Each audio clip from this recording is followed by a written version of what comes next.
Cek, halo, apakah suaranya terdengar? Alhamdulillah terdengar.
Baik, Bismillahirrahmanirrahim. Teman-teman sekalian, boleh kita mulai ya untuk webinar pada pagi hari ini.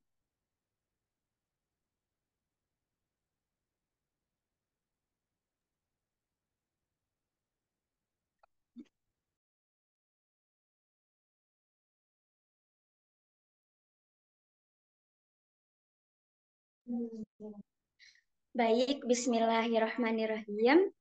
Assalamualaikum warahmatullahi wabarakatuh. Waalaikumsalam warahmatullahi wabarakatuh.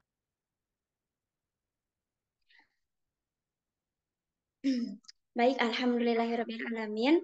Ada pepatah yang mengatakan bahwa hijrah bukan berarti berubah menjadi sosok malaikat, tetapi hijrah adalah proses memperbaiki diri agar menjadi insan yang lebih taat. Baik, sahabat-sahabat pemuda tauhid, izinkan saya Resa Destiana yang akan menjadi moderator pada webinar pemuda kali ini. Khusus persembahan pemuda Tauhid dari Masjid Darut Tauhid Bandung. Baik, tepuk tangan untuk kita semua dan boleh nih bagi teman-teman berikan reaksi terbaiknya. Nah, baik, alhamdulillahirabbil alamin. Alhamdulillahil azizil ghaffar. Alladzi ja'ala fil islamil huda wan nur. Allahumma salli ala sayyidina Muhammad khatimil anbiya'i wal mursalin wa ala alihi thayyibin wa ashabihil akhyaril ajma'in amma ba'du. Nah, sebelumnya kita tes dulu nih bagaimana kekompakan dari sahabat-sahabat sekalian. Nah, bagaimana kabarnya sahabat-sahabat pemuda Tauhid pada pagi hari yang cerah ini? Alhamdulillah, luar biasa. Allahu Akbar. Oh, Akbar. Nah, Masya Allah, Alhamdulillahirrahmanirrahim. Pada pagi hari yang cerah ini, sahabat-sahabat semua masih diberikan oleh Allah Subhanahu wa Ta'ala keistiqomahan ya tentunya, serta kemudahan dan keluangan waktu untuk tetap bersama-sama istiqomah dalam menjalankan webinar pemuda pada waktu pagi hari ini. Nah, dan semoga webinar pemuda kali ini menjadi salah satu kegiatan yang bermanfaat di waktu weekend teman-teman. Nah, sebagaimana ada sabda dari Rasulullah Shallallahu Alaihi Wasallam yang mengatakan bahwa barang siapa yang menuntut ilmu, maka Allah Subhanahu Wa Taala akan mudahkan baginya jalan menuju surga. Amin ya Allah, amin ya Robbal alamin. Nah, sahabat-sahabat pemuda Tauhid, ada info menarik nih yang harus teman-teman ketahui. Nah, nanti di akhir acara akan ada pemilihan peserta teraktif. Wah, keren sekali bukan? Nah, peserta teraktif ini nanti akan dipilih baik dari ikhwan maupun dari akhwat. Lalu, apa aja sih persyaratannya? Nah, persyaratannya gampang banget teman-teman. Jadi teman-teman hanya perlu aktif nih selama kegiatan webinar ini berlangsung. Baik aktif menjawab dari moderator maupun dari pemateri nanti seperti itu. Lalu teman-teman juga nih boleh mempersiapkan pertanyaan terbaiknya saat nanti sesi tanya jawab. Lalu yang ketiganya, sahabat-sahabat juga sangat diperbolehkan sekali untuk membuat insight ya, insight yang menarik dari webinar pada pekan kali ini. Dan juga nanti diupload di IG masing-masing, di story IG-nya masing-masing. Dan jangan lupa nih untuk mention akun Pemuda Tauhid ataupun dari akun IG-nya IG pemateri kita pada kali ini seperti itu. Oh iya, satu lagi nih untuk syaratnya juga nih teman-teman, jangan lupa untuk senantiasa on cam dari mulai awal pematerian sampai akhir pematerian seperti itu. Nah, sahabat-sahabat pemuda Tauhid, ada juga nih ya sponsor-sponsor yang menjadi salah satu wasilah program ini terselenggara. Lalu ada siapa aja sih sponsor-sponsor kita? Nah, boleh nih kepada host untuk menampilkan ada siapa aja nih sponsor-sponsor yang menjadi wasilah berlangsungnya kegiatan webinar pemuda pada kali ini.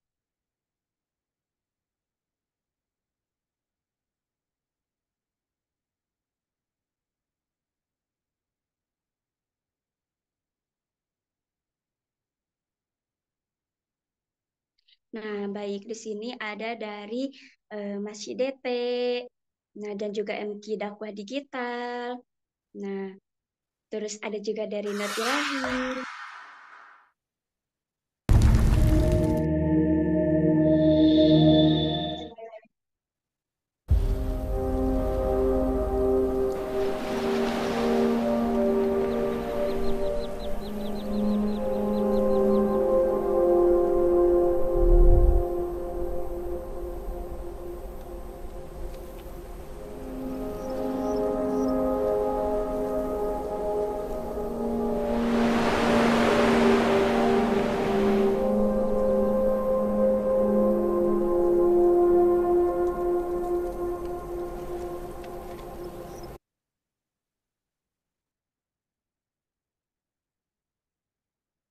Nah, baik, alhamdulillah itulah tadi beberapa sponsor-sponsor yang menjadi salah satu hasilah program ini berlangsung. Nah, dan juga bagi sahabat-sahabat pemuda tauhid nih yang ingin menyedekahkan hartanya, nah untuk menjadi jalan salah satu wasilah kita gitu ya dalam setiap kebaikan. Nah, boleh nih untuk mensedekahkan hartanya dan untuk juga berinfak gitu dalam acara pemuda tauhid kali ini karena sebagaimana hadis yang menyatakan bahwasannya tidak akan berkurang harta yang disedekahkan. Nah, baik mungkin sahabat-sahabat pemuda tauhid tadi telah disampaikan akan ada hadiah-hadiah juga menarik ya dari sponsor-sponsor kita. Nah, terus juga acaranya selanjutnya yakni akan ada tilawah ya agar menambah keberkahan pada waktu webinar pemuda pada waktu kali ini ya. Nah, untuk tilawah yang akan disampaikan langsung oleh Teh Nenden kepadanya waktu dan tempat kami persilahkan.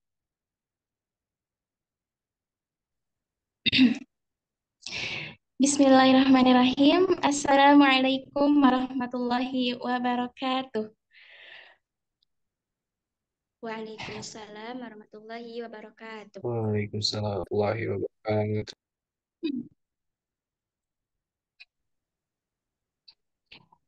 Baik teman-teman semuanya, untuk menambah keberkahan kita pada webinar pagi ini, marilah kita sama-sama membaca ayat suci Al-Quran, Quran Surah An-Nisa ayat 100.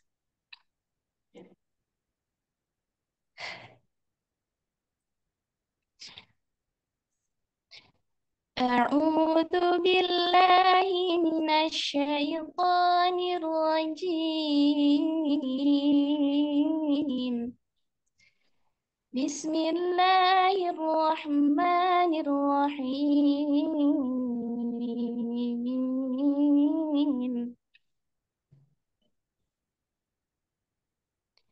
ومن يهاجر في سبيل الله يجد في الأرض مراغما كثيرا وسعة ومن يخرج من بيته مهاجرا إلى الله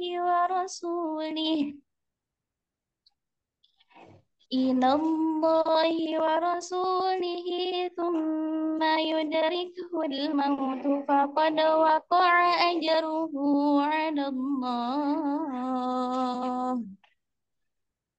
وكان الله غفورا رحيما,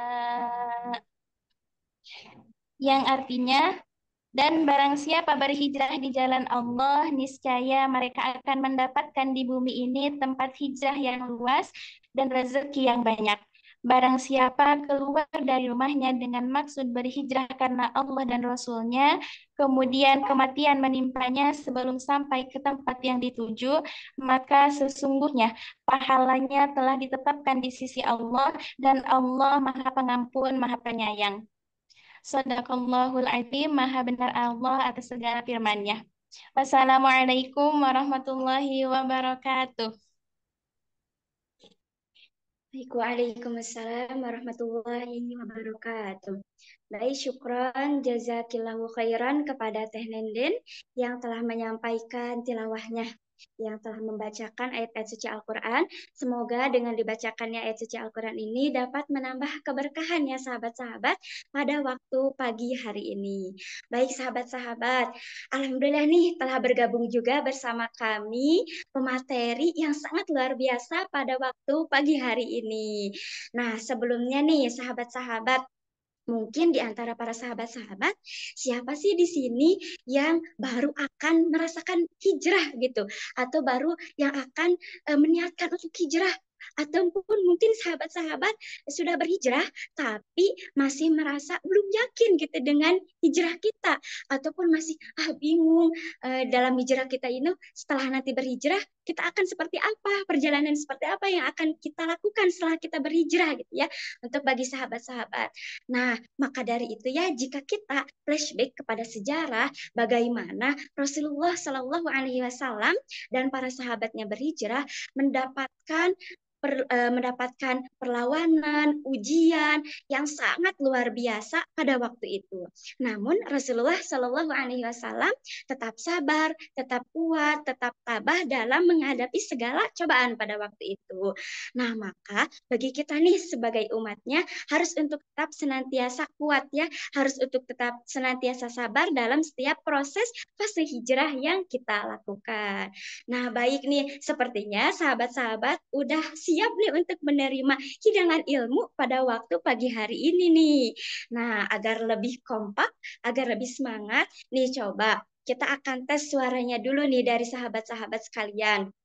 Nah, di sini sahabat-sahabat, ada gak nih sahabat-sahabat yang dari Bandung? Boleh coba mana reaksinya? Sahabat-sahabat yang dari Bandung, ada enggak? Nah, Masya Ada. Allah, Masya Allah, Alhamdulillah. Ada juga dari Bandung nih teman-teman ternyata. Terus pasti ada juga nih yang dari Tasik. Ada nggak Tasik? Tasik di sini. Orang Tasik, mana orang Tasik? Masya Allah. Ya, baik ya. Alhamdulillahirrahmanirrahim. Para sahabat-sahabat juga di sini udah senantiasa siap untuk menerima hidangan ilmu. Nah, baik langsung saja nih kita sapa pemateri kita yang sangat luar biasa pada pagi hari ini. Inilah dia ada Kak Eva Elnova. Nah, siapakah sih beliau ini? Nah, mari kita lihat terlebih dahulu CV-nya. Nah, boleh nih kepada host untuk menampilkan CV dari pemateri kita pada pagi hari ini. Nah, Masya Allah, inilah dia CV pemateri kita pada pagi hari ini. Ada Kak Eva Zuriat Elnova. Nah, Masya Allah, banyak sekali pendidikan ya dan juga pengalaman serta prestasi-prestasi yang telah beliau berikan seperti itu. Nah, yang sangat berpengalaman juga ya. Nah, sehingga sangat patut untuk kita ambil nih ilmunya, teman-teman sekalian, untuk kita gali terus ilmu-ilmunya dari pemateri kita pada pagi hari ini. Nah, mungkin langsung saja kita sapa terlebih dahulu pemateri kita pada pagi hari ini. Baik, halo, Assalamualaikum Kak Eva Elnova. Waalaikumsalam warahmatullahi wabarakatuh. Masya Teh Allah, Resa sehat? Alhamdulillah Teh sehat. Teh Eva, bagaimana kabarnya tuh Teh? Alhamdulillah luar biasa, Allahu Akbar. Alhamdulillah diberikan nikmat sehat sama Allah. Dan Alhamdulillah juga diberikan nikmat waktu luang sama Allah. Sehingga bisa kumpul sama teman-teman di sini ya. Walaupun qadarullah saya lagi safar, jadi mohon maaf ya teman-teman kalau mungkin nanti materinya saya nggak pakai PPT karena lagi safar, jadi nanti kita lebih banyak ngobrol-ngobrol aja. Gitu. Baik-baik siap. Alhamdulillahirrahmanirrahim. Terima kasih banyak nih Kak Eva yang telah meluangkan waktu, telah membersamai kita ya tentunya dalam webinar pemuda pada pagi hari ini. Kami ucapkan jazakumullahu khairan katsiran. Nah, mungkin nih langsung saja sahabat-sahabat pemuda tauhid kita simak ya tentunya pematerian yang akan disampaikan oleh Kak Eva pada pagi hari ini. Nah, untuk teman-teman sekalian boleh nih dipersiapkan catatan terbaiknya ya, karena ilmu itu diikat dengan catatan. Baik, Kak Eva, apakah sudah siap, Kak? Insya Allah siap. Teman-teman juga Insya semoga Allah. nanti ke depannya kita bisa apa ya? Bisa ada insight yang teman-teman ambil ya. Semoga nggak ngantuk. Betul sekali, baik ya. Langsung saja, waktu dan tempat kami persilahkan kepada Kak Eva Elnova. Oke, Alhamdulillah. Sebelumnya makasih buat Teh Resa yang udah memperkenankan aku buat ngobrol sama teman-teman di sini. Bismillah, Assalamualaikum warahmatullahi wabarakatuh, teman-teman. Waalaikumsalam warahmatullahi Warahmatullahi wabarakatuh. Ya, Masya Allah. Kalau boleh tahu nih, kan tadi udah ditanya nih domisilinya di mana. Tapi aku pengen tahu deh, rate usia teman-teman tuh berapa aja sih? Apakah ada yang masih anak-anak SMA, atau ada yang udah kuliah, kerja, atau barangkali ada yang sudah berumah tangga gitu. Biar nanti bahasanya bisa menyesuaikan. Wah, Kak Hesti baru 17 tahun. Masya Allah. Semangat banget ya. Emang the real pemuda pemuda hijrah gitu ya. Jadi benar-benar memanfaatkan usia muda, syabab ya kalau dalam bahasa apa namanya Arabnya, sebagai seorang syabab yang memanfaatkan usianya untuk belajar, bertumbuh dan berkontribusi. Masya Allah. Oke, tapi teman-teman ini rata-rata kayaknya 20 ke bawah ya, ada juga yang usia 20-an. Oke. Aku mau nanya nih ke teman-teman di sini. Teman-teman di sini rata-rata apakah udah memulai hijrahnya, terus akhirnya ikut kajian ini, atau apakah teman-teman ini sudah hijrah? Misalkan, iya aku awal mulai hijrah itu karena ikut Darul Tauhid, atau awal mulai hijrah tuh karena aku ikut santri siap guna misalnya.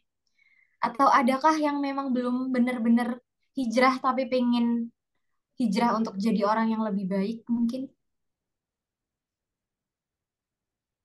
Ada? Ada yang belum, aku belum hijrah nih tapi aku pengen coba menjadi pribadi yang lebih baik gitu. Atau teman-teman di sini insya Allah sudah Allah kasih hidayah masing-masing ya bisa tahu dan mendalami apa itu Islam. Alhamdulillah. Jadi gini teman-teman, sebenarnya kan sempet hype banget ya yang namanya hijrah itu mulai tahun 2016-2017 tuh kayak gelombang hijrah tuh rame banget, kayak FOMO banget, kayak semua orang tuh tiba-tiba pakai gamis, tiba-tiba apa pakai jilbab panjang, tiba-tiba ke kajian dan sebagainya gitu ya, tiba-tiba story-nya berkuda gitu ya. Jadi sebenarnya gelombang hijrah ini alhamdulillah sangat-sangat kita rasakan. Salah satu penyebabnya adalah adanya media sosial ya. Alhamdulillah kita diberikan kemudahan untuk dakwah melalui media. Sehingga banyak orang gitu bisa terbuka. Mungkin orang-orang zaman dulu, orang-orang di zamannya orang tua kita belum tahu. Mereka yang ngaji sekadar ngaji aja setiap sore tadarusan ya bahasanya. Tapi sedangkan kita di sini gitu ya, untuk tahu ilmu aja bisa dari potongan-potongan video kecil di Reels atau di TikTok gitu ya, di FYP. Dan itu Masya Allah gitu. Dan itu salah satu cara mungkin ya yang Allah kasih kemudahan untuk kita mendapatkan hidayah. Kalau aku mau nanya ke teman-teman nih, orang tuh Kak kan kayak hype banget kayak hijrah-hijrah gitu. Apa sih hijrah itu sebenarnya? Paham gak sih teman-teman di sini yang udah hijrah gitu, paham gak sih sebenarnya makna hijrah itu apa?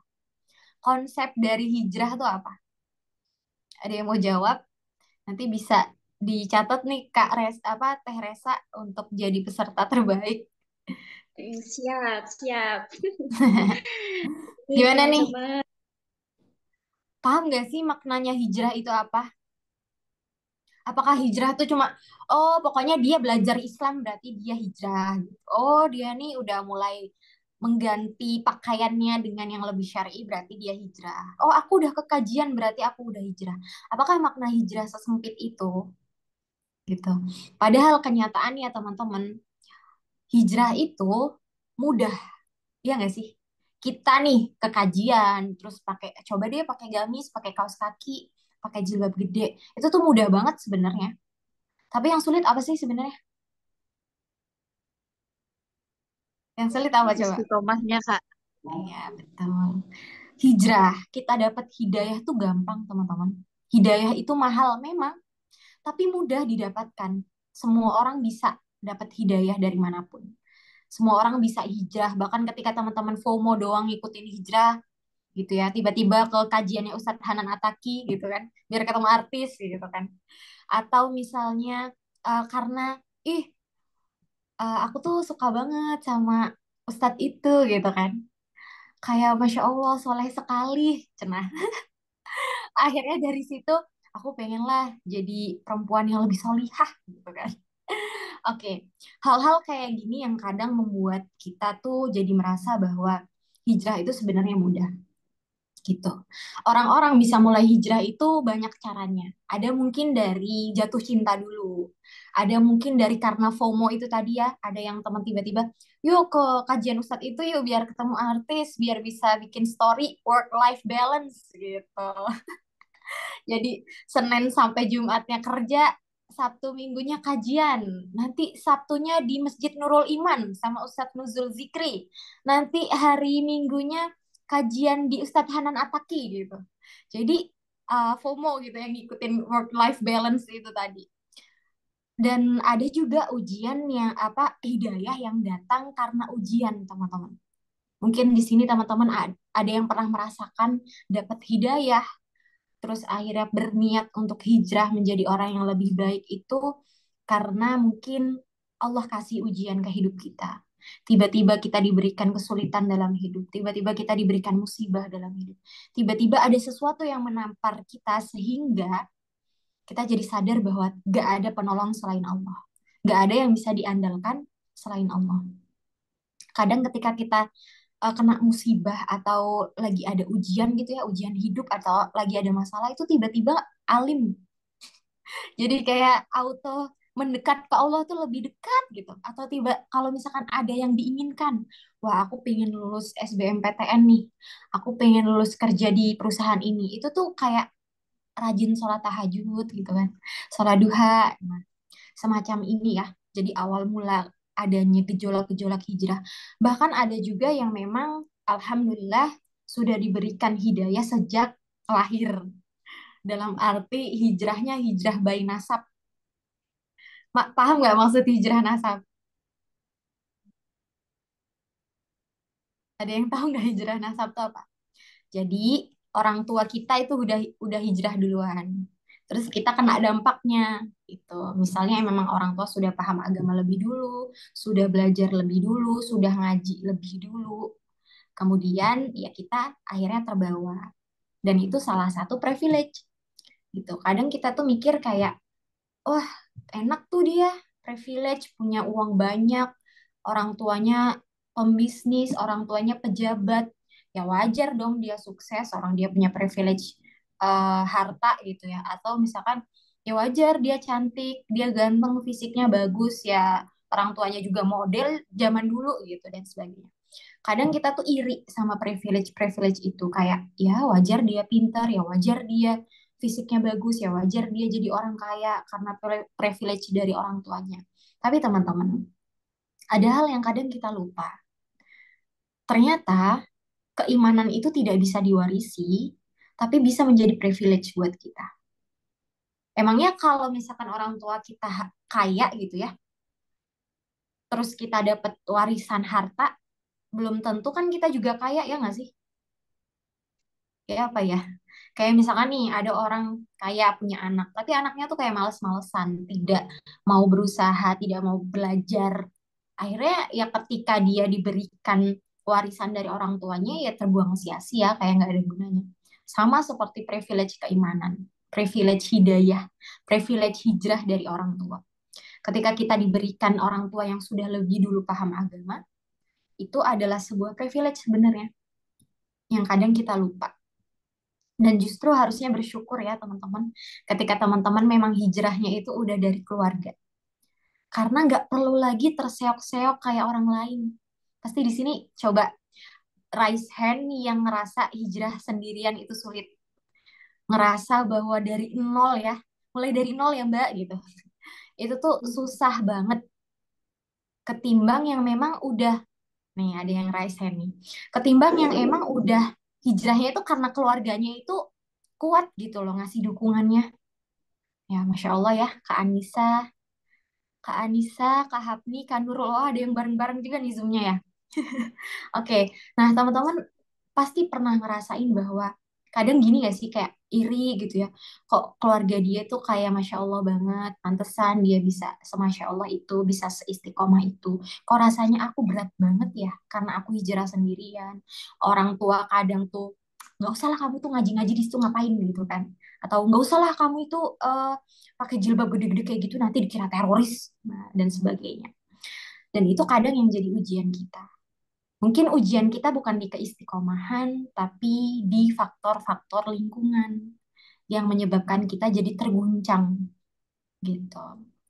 Dan selamat teman-teman, ujian yang datang ketika kita hijrah, kesulitan-kesulitan yang hadir ketika kita hijrah, itu tidak sebanding dengan manisnya keimanan yang kita dapatkan. Tidak sebanding dengan hidayah yang Allah kasih, dengan kebaikan yang Allah kasih dalam hidup kita. Dengan hasanah yang Allah kasih. Kalau kita selalu minta ya Rabbana atina fid dunya hasanah wa fil akhirati hasanah wa qina adzabannar. Sesungguhnya hasanah itu kebaikan yang bernilai berkah. Jadi ketika kita misalnya bisa hijrah, istiqomah, kita berharapnya ridho Allah, insya Allah ketika Allah ridho, pasti nggak cuma Allah kasih kebaikan, tapi Allah kasih keberkahan. Gitu. Nah, dari fenomena atau latar belakang hijrah ini, aku mau balik lagi ke konsep hijrah itu tadi. Kalau maksudnya secara khususnya gitu ya, hijrah itu kan kayak apa ya bahasanya? Tahu nggak hijrah Rasulullah Shallallahu Alaihi Wasallam? Rasulullah itu walaupun sebagai seorang Rasul tuh juga melakukan hijrah loh. Tapi hijrahnya apa nih kalau boleh tahu? Ada yang tahu? Hijrah dari Mekah. Ya, Rasulullah itu pernah hijrah 3 kali. Dari Mekah ke Habasyah, kemudian dari Mekah ke Taif, kemudian juga dari Mekah ke Madinah gitu. Jadi beliau hijrah itu untuk meluaskan, ada yang untuk meluaskan dakwah, kemudian ada yang itu tadi. Kalau dalam kitab apa ya saya lupa, pokoknya Imam Rashid Ridho, Syed Muhammad Rashid Ridho ya, beliau pernah mengatakan bahwa hijrah itu adalah sesuatu yang kita niatkan untuk berubah karena Allah. Paham ya sih? Kayak misalkan kita dari hal yang tadinya jelek gitu ke yang baik. Apapun itu bentuknya. Terus kalau kata Imam Ar-Raghib Al-Asfahani, hijrah itu adalah kharaja min daril kufri ila daril amni. Atau min makanil kufri ila makanil Islam. Gitu. Jadi kharaja keluar, mengeluarkan diri dari tempat yang kufur ke tempat yang aman. Dari tempat yang tadinya banyak mudorotnya ke tempat yang lebih kecil mudorotnya. Gitu. Makanya kenapa Rasulullah Shallallahu Alaihi Wasallam waktu itu hijrah dari Mekah karena saking jahatnya kaum jahiliyah di Arab sana gitu ya, kaum Quraisy di sana nggak mengindahkan dakwahnya Rasulullah sehingga Rasulullah mencoba memulai dakwahnya dari Madinah gitu. Nah, ini kita bisa bisa ambil ya, bisa ambil di hikmah bahwa gini teman-teman, ketika kita di circle yang nggak mendukung kita untuk berubah jadi lebih baik, ketika kita di circle yang kayaknya susah banget untuk melakukan kebaikan, even itu sholat duha yang cuma 2 rakaat di pagi hari gitu, maka teman-teman disyariatkan atau disarankan untuk hijrah ke tempat atau ke circle yang lebih baik. Ketika Rasulullah dulu di Mekah itu rasanya ya Allah ujiannya itu berat sekali untuk dakwah, akhirnya beliau mencoba dari Madinah. Beliau berpindah dengan para pengikutnya yang saat itu masih sangat sedikit, juga masih apa ya, dakwahnya masih sembunyi-sembunyi. Akhirnya beliau berpindah. Dan teman-teman, hijrah itu sudah Allah sebutkan di dalam Al-Quran dan sudah Allah sarankan, sudah Allah syariatkan. Jadi hijrah itu gak cuma kita itu mendapatkan kebaikan, tapi juga Allah itu memberikan 2 nikmat ketika kita hijrah. Mungkin teman-teman di sini ada yang menyiapkan Al-Quran, boleh dibuka Qurannya. Kita belajar based on Quran and hadis ya. Jadi teman-teman silahkan disiapkan Qurannya. Di surat An-Nisa ayat 100. A'udzubillahi minasyaitonirrajim. Oh, aku mau nunjuk ini aja deh. Mau nunjuk teman-teman di sini aja. Mungkin yang Ikhwan nih, yang mau membacakan surat An-Nisa ayat 100. Ayo dong. Yang Ikhwan juga harus aktif karena kalian ini menjadi pemimpin nantinya di masa depan. Nggak cuma memimpin keluarga, tapi memimpin masyarakat gitu. Jadi harus berani. Sudah ketemu surat An-Nisa ayat 100? Sudah teh. Ya, boleh dibacakan. Siapa ini yang on mic ya tadi? Farhan. Ya, tafadhol Farhan. أعوذ بالله من الشيطان الرجيم تهاجر في سبيل الله يجد في الأرض مراغما كثيرا وسعة ومن يخرج من بيته مهاجرا إلى الله ورسوله ومن يخرج من بيته مهاجرا إلى الله ورسوله ثم يدركه الموت فقد وقع أجره على الله وكان الله غفورا رحيما. Dibacakan sama Iya, sama artinya. Enggak. artinya, dan barang siapa yang berhijrah di jalan Allah, niscaya bumi ini tempat hijrah yang luas dan rezeki yang banyak. Barang siapa keluar dari rumahnya dengan maksud berhijrah karena Allah dan Rasulnya, kemudian kematian menimpa sampai ke tempat yang dituju, maka sungguh pahalanya telah ditetapkan di sisi Allah. Dan Allah Maha Pengampun bagi Maha Penyayang. Ya. Alhamdulillah, barakallahu fiik, Farhan. Nah, teman-teman bisa dilihat ya, itu ada janji Allah di situ bagi orang-orang yang hijrah. Ternyata hijrah itu tidak sesempit atau tidak setekstual yang dilakukan Rasulullah dari tempat yang buruk ke tempat yang lebih baik.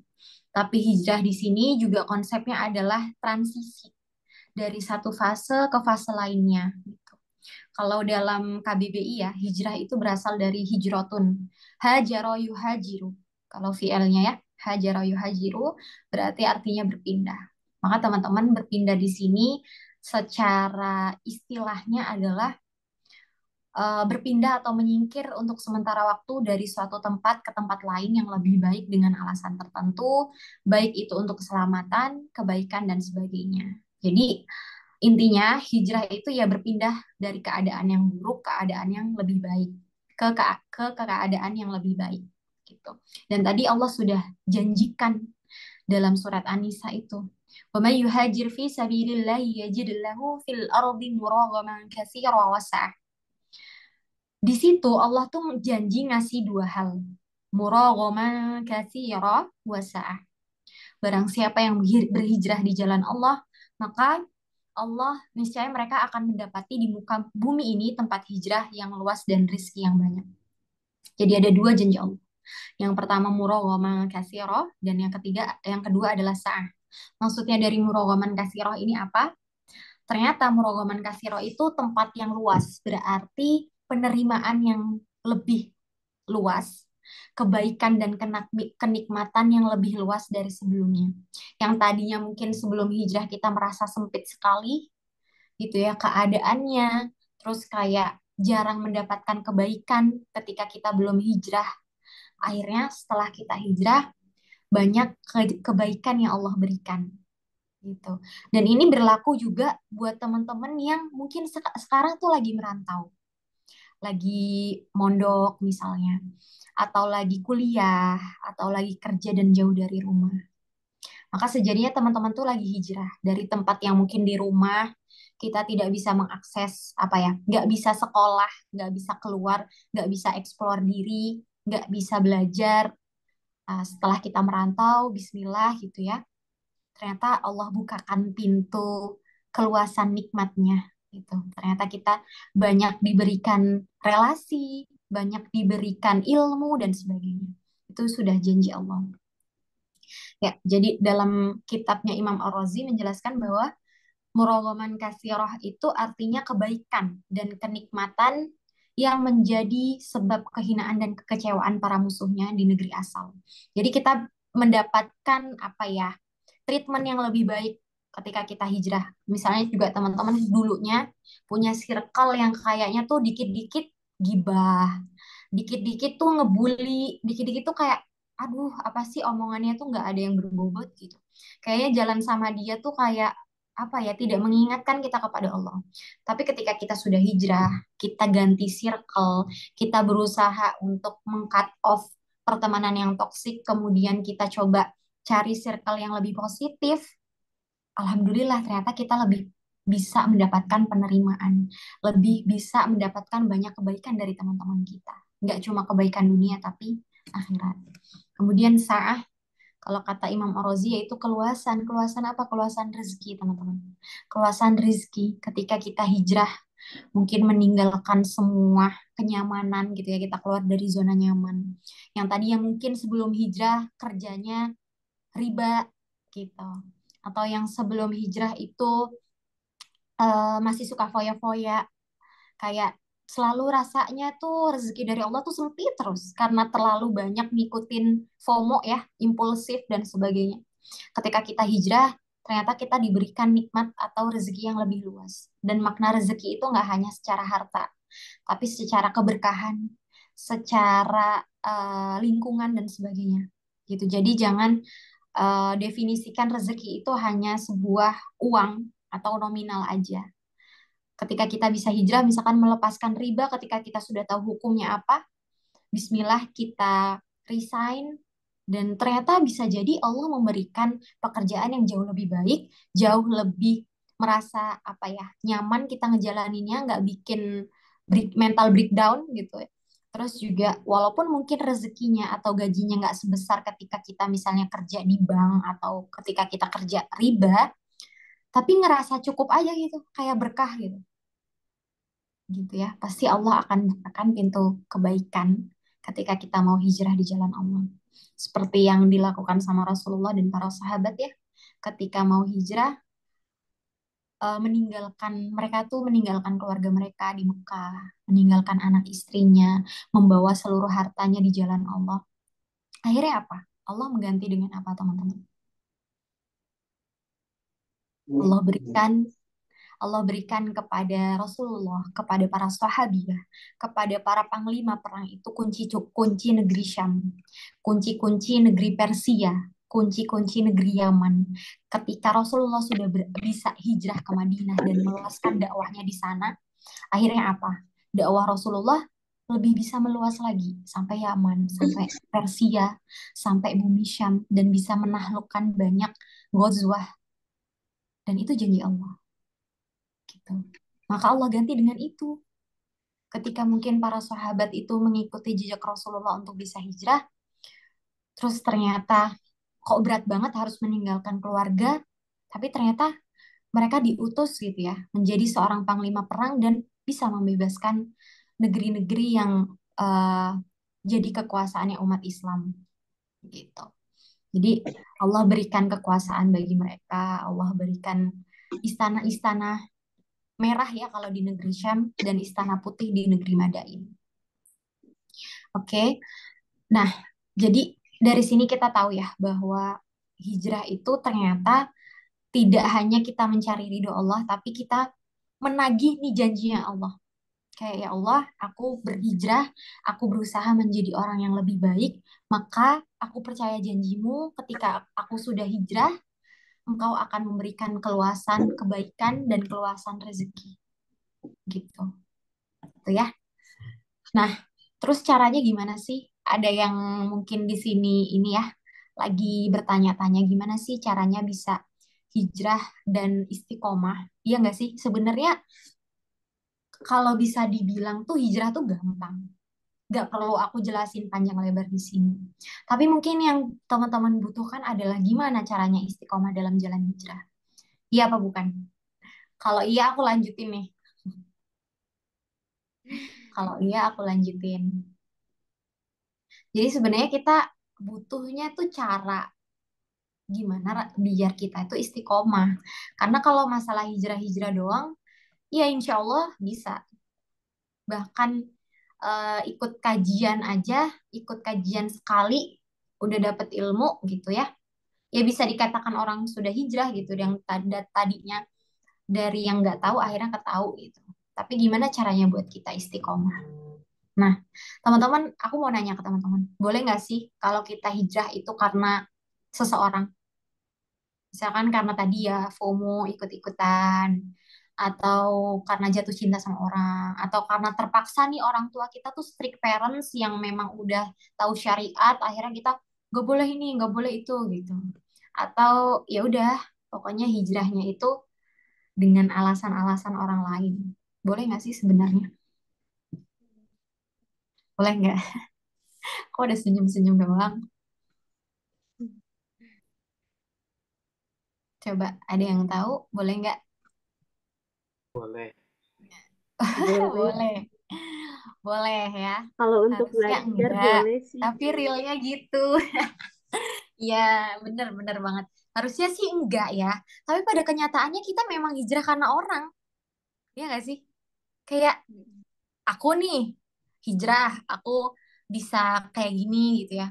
Tahu syariat, tahu agama misalnya ya, bisa belajar. Oh, ternyata ya karena orang tua aku sudah lebih dulu hijrah. Atau teman-teman di sini, aku nih hijrah karena dulu terpaksa, karena aku bingung harus ikut organisasi apa, akhirnya aku ikut LDK. Anak LDK isinya uhti-uhti semua, ya udah mau nggak mau ikut, gitu kan. Nah, teman-teman, sebenarnya nggak ada apa ya, nggak ada larangan ya. Dalam arti boleh kok kita hijrah karena orang, boleh kok kita memulai hijrah tuh mungkin karena suka sama orang gitu ya, karena si dia gitu, atau kita hijrah tuh karena kepaksa gitu, atau kita hijrah karena FOMO itu tadi, atau kepaksa dalam sebuah lingkungan yang kita malu nih, aku nggak pakai jilbab gede sendiri, atau aku nggak ukti-ukti sendiri gitu. Nah, hal itu tuh insya Allah justru itu adalah caranya Allah. Paham gak sih? Kayak wah kamu hijrah karena orang tuh dan sebagainya. Loh, bisa jadi itu caranya Allah untuk kasih hidayah kita lewat perantara orang-orang itu. Iya nggak sih? Kayak misalnya nih, kita suka sama orang. Terus kita kayak, wah aku pengen nih jadi ahwat yang solihah biar dapet, ya seenggaknya kalau nggak dapet dia tuh dapet spek-spek kayak dia lah. Ternyata itu bisa jadi eh, adalah caranya Allah untuk membuat kita sadar bahwa kita perlu menjadi pribadi yang lebih baik dan lebih taat kepada agama. Jadi kita dapat hidayah dan mulai hijrah. Tapi teman-teman, yang sulit ketika kita hijrah karena orang adalah untuk bisa istiqomah. Karena ketika kita hijrah karena orang, itu kita bisa kecewa sama makhluk.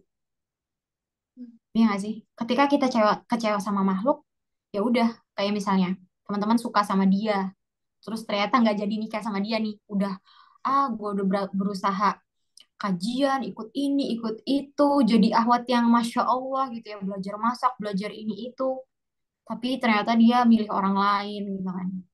Terus akhirnya kecewa, akhirnya kayak ya udahlah ngapain sih, udahlah gitu, gak usah lah hijrah-hijrahan. Dan itu yang jadi ujian kita. Ketika kita kecewa dengan makhluk, maka ya udah. Kalau kalau alasan sesuatu ya, kalau kita melakukan sesuatu dengan alasan makhluk, maka ketika makhluk itu mengecewakan kita, maka bisa jadi sesuatu itu tidak akan kita lakukan lagi. Ketika teman-teman ngafal Quran karena misalnya paksaan orang tua, atau ketika teman-teman mondok karena paksaan orang tua, ketika orang tua mengecewakan, teman-teman pasti berontak. Udah aku nggak mau ngafal lagi. Udah aku nggak mau mondok lagi dan sebagainya. Gitu. Dan penting buat kita sadar bahwa nggak apa-apa hijrah sama orang, tapi diniatkan lagi untuk Allah. Ketika kita sudah paham, oh aku hijrah karena mungkin lingkunganku gitu ya, malu gitu ngelihatnya. Tapi kalau dilihat-lihat, oh memang aku membutuhkan hal ini. Jadi kita perlu punya kesadaran. Setelah kita hijrah karena orang misalnya, kita perlu punya kesadaran bahwa, oh aku harus hijrah back to Allah tuh karena diriku sendiri loh yang mau, bukan karena orang lain. Gitu. Oh aku sudah dipaksa untuk ngafal Quran, untuk apa, untuk ini, untuk itu. Tapi balik lagi, ini aku yang butuh gitu. Untuk mencari ridhonya Allah. Jadi mau nggak mau, ya udah Bismillah. Gitu. Dan istiqomah itu diusahakan dari diri sendiri dulu. Kalau misalkan teman-teman ngerasa bahwa bisa istiqomah di pondok, tapi ternyata di rumah nggak bisa gitu, ya dipertanyakan lagi gitu loh, hijrahnya udah bener untuk diri sendiri apa belum, atau cuma karena di pondok aja jadi ngikut teman-teman yang lain gitu. Jadi jalan hidayah itu banyak teman-teman, tapi yang sedikit adalah yang mereka yang bisa istiqomah dalam hijrah gitu. Jalan hidayah itu banyak, dari nasab, dari jatuh cinta sama orang, dari apa ya, dari FOMO, dari ujian yang Allah kasih. Itu jalan hidayah tuh banyak banget. bahkan ketika kita cuma ngelihat orang gitu ya, orang kok kayak baik banget atau apa gitu ya, atau ada orang kena musibah tapi tetap tegar dan sebagainya, kita mendapatkan kecipratan hidayah, itu banyak banget. Tapi yang istiqomah itu cuma sedikit. Maka tipsnya gimana? Yang pertama, teman-teman harus sadari dan pahami bahwa hidup bukan sekadar hidup. Kita bukan cuma hidup saat ini. Ternyata kita di sini adalah menunggu kehidupan yang sesungguhnya. Kadang tuh yang buat kita nggak bisa istiqomah adalah kita ngerasa apa ya, lalai sama dunia. Ya nggak sih? Kayak terguncang gitu batinnya, terguncang keimanannya karena kita tiba-tiba apa ya, goyah dengan hawa nafsu gitu. Sehingga kita nggak sadar bahwa sebenarnya, oh, kita masih ada hidup loh setelah ini. Gitu. Teman-teman bisa cek di surat Al-Mu'minun ayat 99 sampai 100. Ada yang mau membacakan lagi? Dari akhwat mungkin.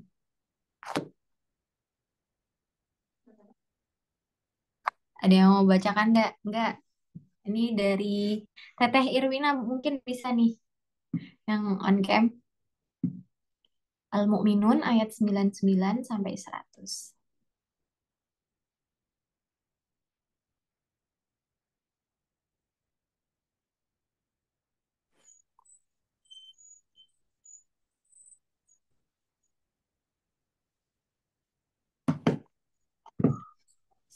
Sebentar ya, Kak. Ya, boleh. Teman-teman yang lain juga bisa dilihat ya, supaya kita bisa tahu nih. Jadi kayak anggap aja ini halakoh ya, tidak pakai presentasi, tapi anggap aja halakoh, jadi teman-teman bisa menyimak langsung juga dari Quran.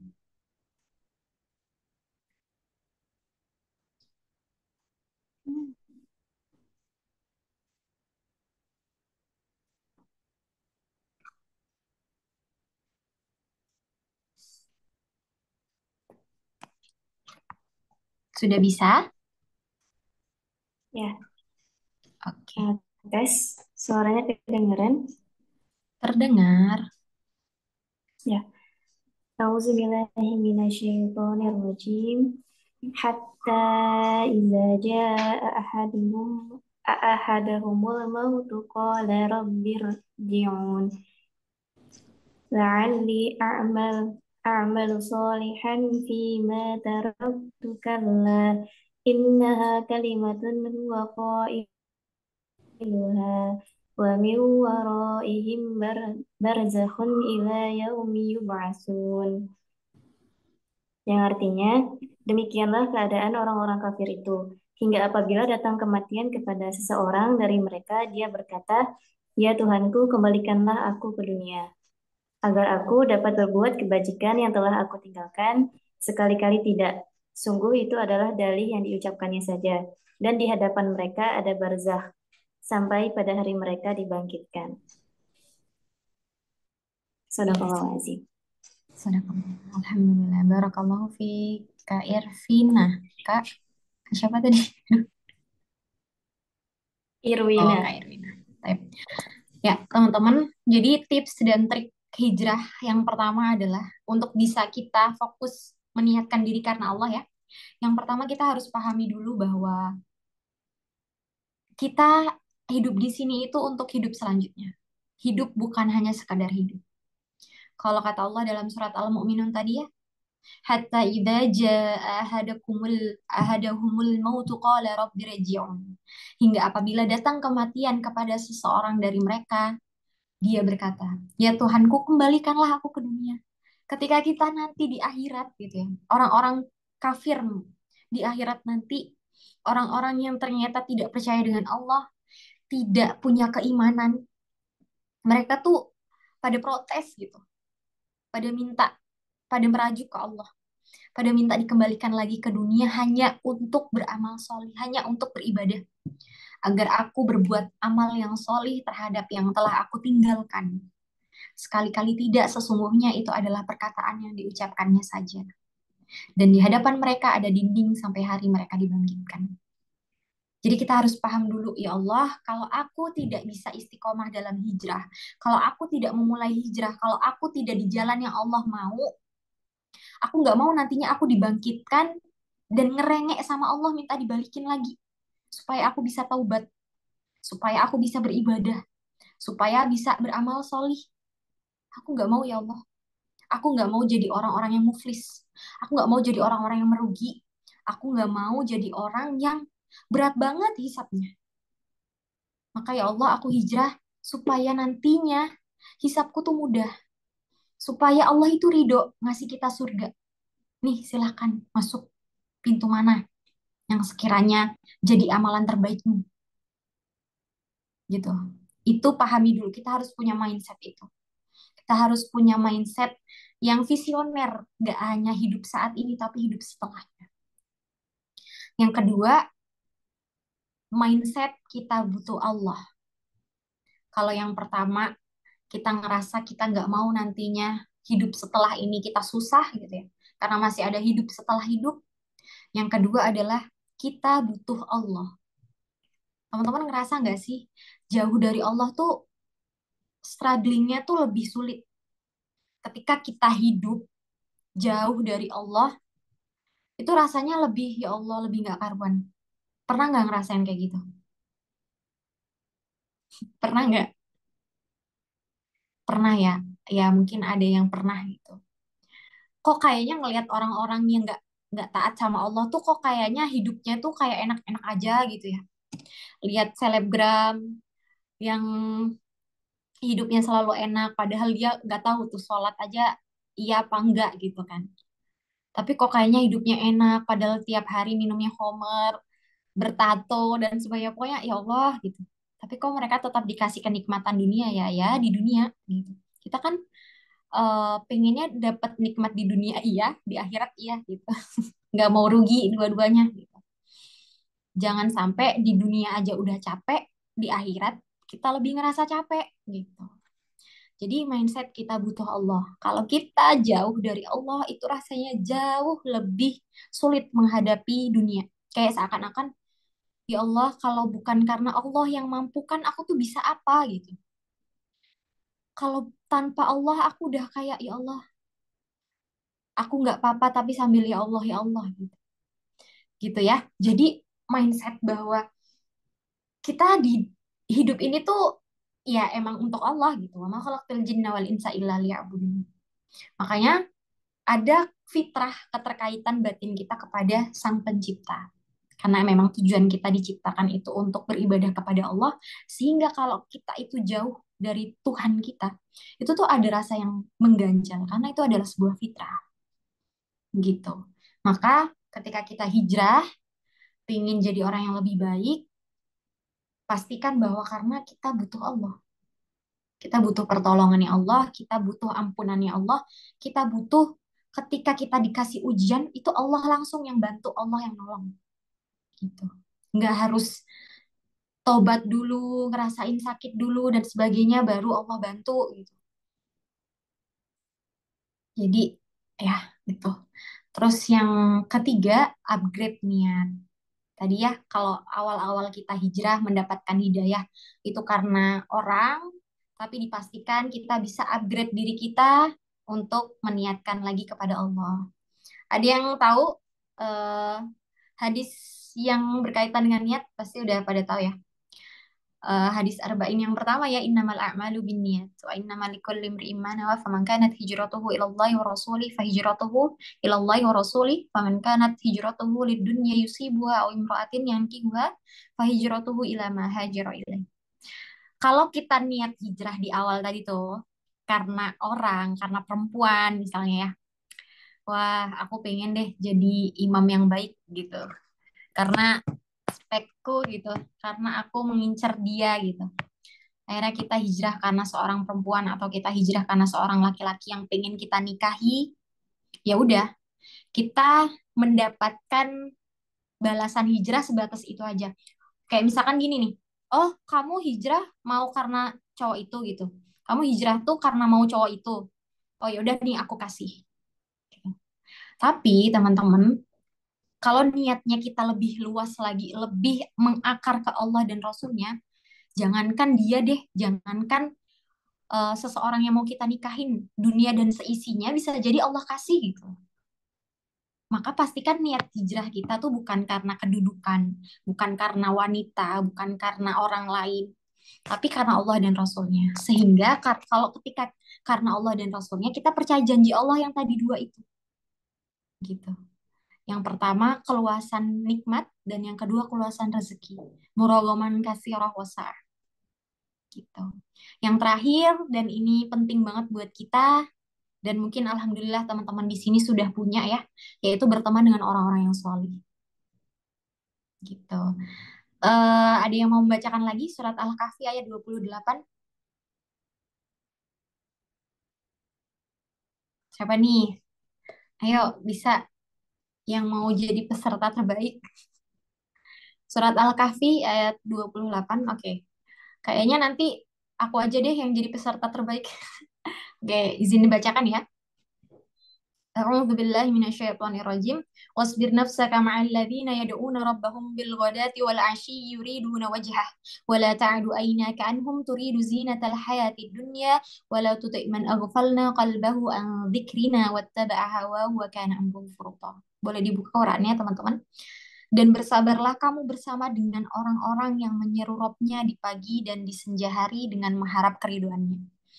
Rasanya tuh apa ya?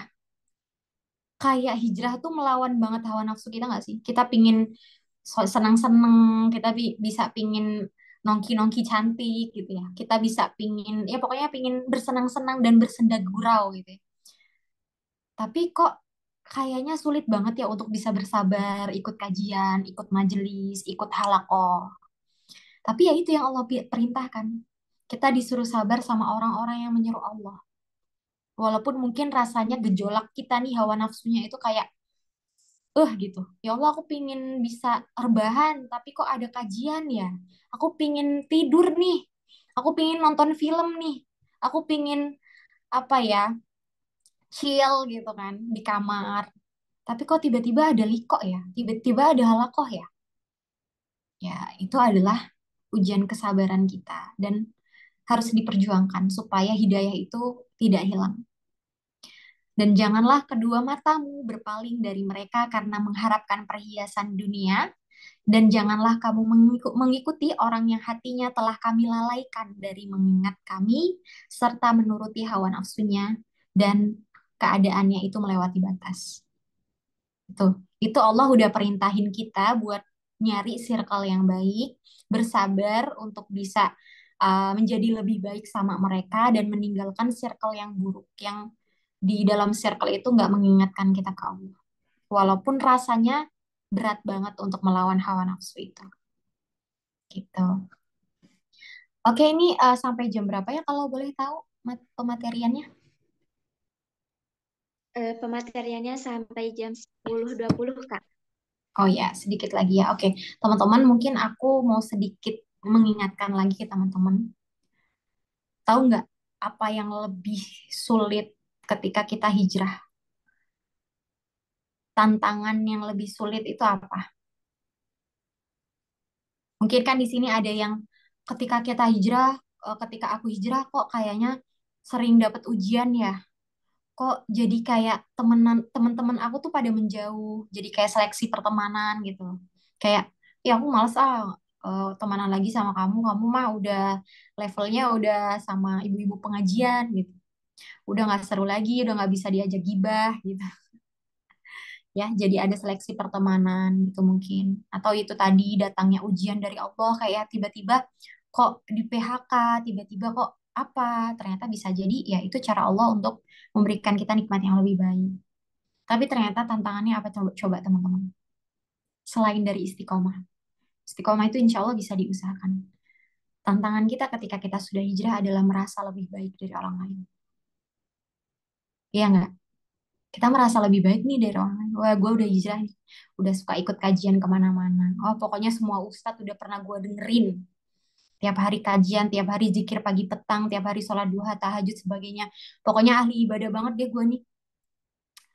Ngelihat orang dikit gitu ya. wah dia nih sholatnya nggak bener, kakinya nggak dirapetin, ah parah nih, nggak ngerti dia nih, dosa nih dia dosa nih, gitu kan. Atau ngelihat, ih apaan sih dia nih kemana-mana nggak pakai kaos kaki gitu. Atau wah parah banget sih dia masa nggak paham sih sholat itu harus pakai satir gitu. Masa nyelonong-nyelonong aja ada orang sholat di depannya gitu. Dan sebagainya. Kita jadi kayak julid gitu sama orang. Kayak bawaannya tuh tuh, itu salah, ini salah gitu. Yang bener nih gini nih, kayak gua nih gitu. Dan itu adalah tantangan kita. Kita merasa lebih baik dari orang lain, merasa lebih paham dari orang lain, dan tidak berhusnuzon sama saudara sendiri bahkan. Gitu. Dan itu adalah caranya setan.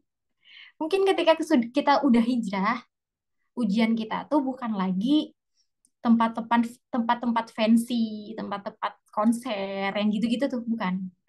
Bukan lagi ujian untuk melakukan kemaksiatan, tapi ujiannya adalah merasa lebih baik. Dan perlu kita pahami bahwa iman itu naik turun. Ketika kita merasa bahwa iman kita itu naik nih, kayak udahlah udah cukup nih, aku udah ibadahku udah bagus, udah istiqomah, udah circleku bagus lah, pokoknya bagus banget deh aku dipandang orang. Udah berarti ya imanku ya bisalah masuk surga. Justru bisa jadi itu adalah krisis keimanan kita.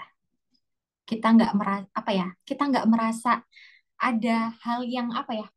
Kadang tuh kalau kita nggak ngerasa iman kita turun tuh malah jadi kayak ya Allah, jadi sering istighfar, jadi sering bertaubat sama Allah supaya imannya bisa naik. Tapi ketika kita aman sama keimanan kita, boro-boro istighfar, bukan yang ngurusin dosa sendiri buat muhasabah, ngurusin dosa orang lain. Gitu.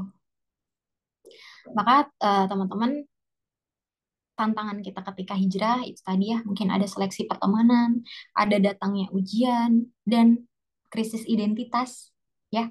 Yang kayaknya dulu tuh orang-orang tuh bisa menerima kita di circle manapun, tapi setelah hijrah kok kayaknya nggak pede ya pakai jilbab, nggak pede ih pakai gamis kemana-mana, ke kampus, kemana gitu ya. Takut dipanggil ibu-ibu, takut dikira Bu Haji, ibu-ibu pengajian gitu kan. Gak pede, jadi kita ngerasa krisis identitas, kita ngerasa malu. Terus juga komentar dan pandangan orang juga ya. Tapi pada dasarnya itu semua tantangan-tantangan itu tidak sebanding dengan kenikmatan yang Allah kasih. Kenikmatan berupa keimanan yang Allah kasih. Karena kita berharap wajahnya Allah. Nah, eh, terus potensi kita ya ketika sudah hijrah. Hijrah itu bukan berarti cuma meningkatkan ibadah doang, terus ngaji-ngaji doang. Apakah hijrah itu tandanya kita habluminallah aja? Hijrah tuh kira-kira ya meningkatkan ibadah doang gak sih? Atau kayak ya udah meningkatkan yang tadinya mungkin akhlak kita buruk, ya, akhirnya kita berusaha buat punya akhlak yang lebih baik. Yang tadinya misalkan ibadahnya kendor, akhirnya ibadahnya ya bisa lebih stabil gitu. Apakah itu doang? Ya apa enggak?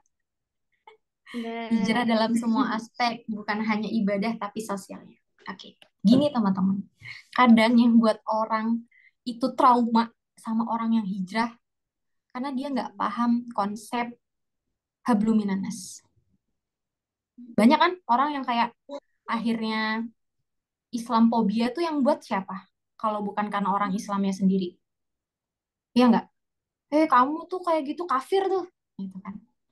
Kamu begini, kamu begitu gitu. Akhirnya orang jadi trauma. Orang nggak mau hijrah. Orang lihat kita tuh kayak takut gitu. Dan hijrah itu bukan menjadikan kita ibadahnya lebih baik, tapi juga aspek sosialnya juga harus lebih baik. Hijrah bukan cuma berarti kita ibadah doang, tapi maksimal berperan di kehidupan dunia, maksimal berperan di masyarakat. Gitu. Hijrah bukan berarti memblacklist orang-orang di luar agama kita atau orang-orang di luar golongan kita. Karena Islam itu bukan rahmatan lil muslimin tapi rahmatan lil alamin. Jadi pastikan lagi ketika teman-teman sudah hijrah, mungkin sudah tahu ilmunya, sudah bisa istiqomah, sudah mendapatkan teman-teman yang baik, tetaplah berhusnuzon sama orang-orang yang kita lihat mungkin dia belum hijrah. Kita nggak tahu dia dicintai Allah apa enggak. Bisa jadi pahala dia lebih banyak daripada kita.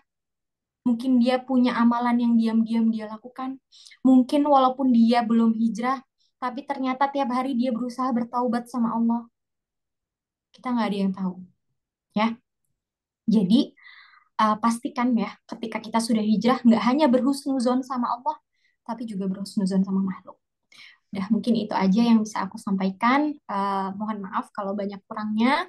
Kalau ada hal yang bisa teman-teman ambil, itu sejatinya datang dari Allah. Astaghfu minkum jami'an. Aku kembalikan lagi ke Kak Resa, ke Teh Resa. Wassalamualaikum warahmatullahi wabarakatuh. Waalaikumsalam warahmatullahi wabarakatuh. Baik, terima kasih banyak kepada Kak Eva Elnova ya, Masya Allah sekali atas pemaparan ilmu yang telah disampaikan ya. Jujur gitu ya, saya sendiri di sini ya, yang mendengar, yang menyimak, yang mencatat merasa merinding sekali gitu Kak dengan penyampaian yang Kakak sampaikan gitu. Ternyata memang dalam proses hijrah itu bukan hanya sekedar kita memperbaiki diri gitu ya, saleh sendiri, taat sendiri gitu ya. Tapi justru di sini kita juga ada tuntutan untuk tetap juga menjaga hablum minanas kita dengan teman-teman gitu.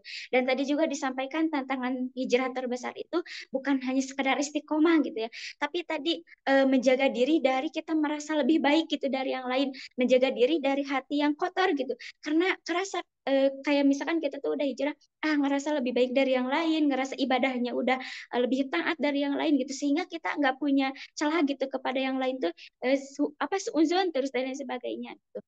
Masya Allah sekali dengan ilmu yang telah disampaikan oleh Kak Eva Anova ini, semoga nih bagi teman-teman sahabat-sahabat pemuda tauhid yang juga baru berhijrah ataupun bagi yang udah berhijrah bisa mendapatkan insight yang sangat menarik dan juga memberikan apa namanya itu kekuatan kembali gitu dalam setiap fase kehidupannya setelah mendengarkan materi yang disampaikan ini.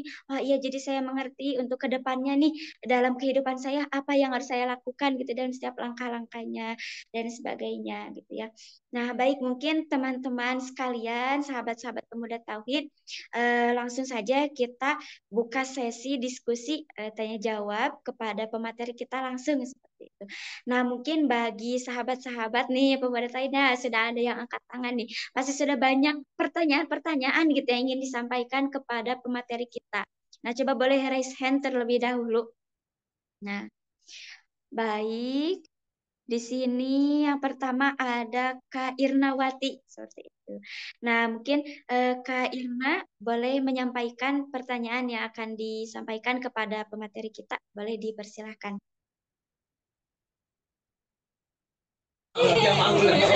Assalamualaikum warahmatullahi wabarakatuh. Assalamualaikum warahmatullahi wabarakatuh. Gue bilang telepon ya Kak, ini sambil di tempat kerja jadi agak berisik. Yang saya ingin tanyakan, bagaimana cara untuk membangkitkan semangat hijrah di saat kita sedang ngedown? Baik itu dari diri sendiri, lingkungan, dan banyak persoalan hidup. Terima kasih. Ya, sama Teteh Irna. Ini tuh banyak banget tau gak sih yang ditanyakan. Maksudnya setiap aku ngisi materi, pasti selalu ada pertanyaan ini. Gitu. Gimana sih caranya kita bisa menaikkan keimanan yang turun, yang futur, bahkan ketika kita banyak masalah. Gitu. Teman-teman sadar gak sih? Futur itu ada faktornya, ada penyebabnya. Nggak mungkin kita tuh tiba-tiba futur, tiba-tiba imannya drop. Tahu nggak penyebabnya apa? Ada yang tahu nggak? Ayo, ada yang tahu nggak? Nggak. Ya. Jadi, setiap kemaksiatan itu ada konsekuensinya. Sekecil apapun kemaksiatan itu. Maka bisa jadi faktor kita futur adalah konsekuensi yang Allah kasih karena kemaksiatan kita. Ya. Jadi konsekuensi kemaksiatan itu bukan hanya dosa, bukan hal yang gede tiba-tiba ditimpa musibah, enggak. Bisa jadi konsekuensi dari maksiat itu Allah angkat nikmat ibadah kita gitu. Maka ketika kita futur, hal yang pertama kali harus kita sadarkan ketika kita udah ngerasa nih sadar ya Allah imanku turun, kok ngerasa kayak ibadah tuh gini-gini aja ya, doa aku kayak template aja gitu. Kayak pas sholat tuh hambar gitu, kayak males-malesan gitu. Berarti yang harus kita sadarkan pertama adalah, ya Allah, aku melakukan kesalahan apa ya? Kira-kira ada nggak hal kemaksiatan yang aku lakukan? Kira-kira aku zolim nggak ya sama orang dan orangnya itu belum memaafkan sehingga berimbas ke keimanan aku? Jadi pertama kali yang harus kita koreksi adalah diri kita dulu. Ya Allah, kita dosa apa nih? Kita ngelakuin apa nih? Kok akhirnya tiba-tiba ngerasa futur? Mungkin kalau laki-laki aku nggak tahu ya ngerasa futurnya itu karena apa. Tapi kalau perempuan itu setiap bulan ketika perempuan itu ada fase haid, ada fase datang bulan, itu karena hormon apa ya, yang buat hatinya itu gelisah, resah ya, kayak nggak stabil gitu ya, gampang sedih. Nah itu biasanya perempuan itu futur ketika masa datang bulan. Karena udahlah nggak ibadah sama Allah ya, nggak mau sholat nggak bisa, mau ngaji juga. Kalau aku pribadi, aku mengambil pendapat yang tidak boleh tilawah. Jadi kayak interaksi sama Allahnya itu kurang. Sedangkan hatinya itu sensi banget nih. Jadi setiap bulan tuh pasti kalau aku pribadi ngerasain futur gitu. Rasanya kok kayak sedih, rasanya kok kayak jauh dari Allah. Rasanya tuh kok kayak kotor banget gitu. Dan mungkin pertama itu karena itu tadi, kemaksiatan.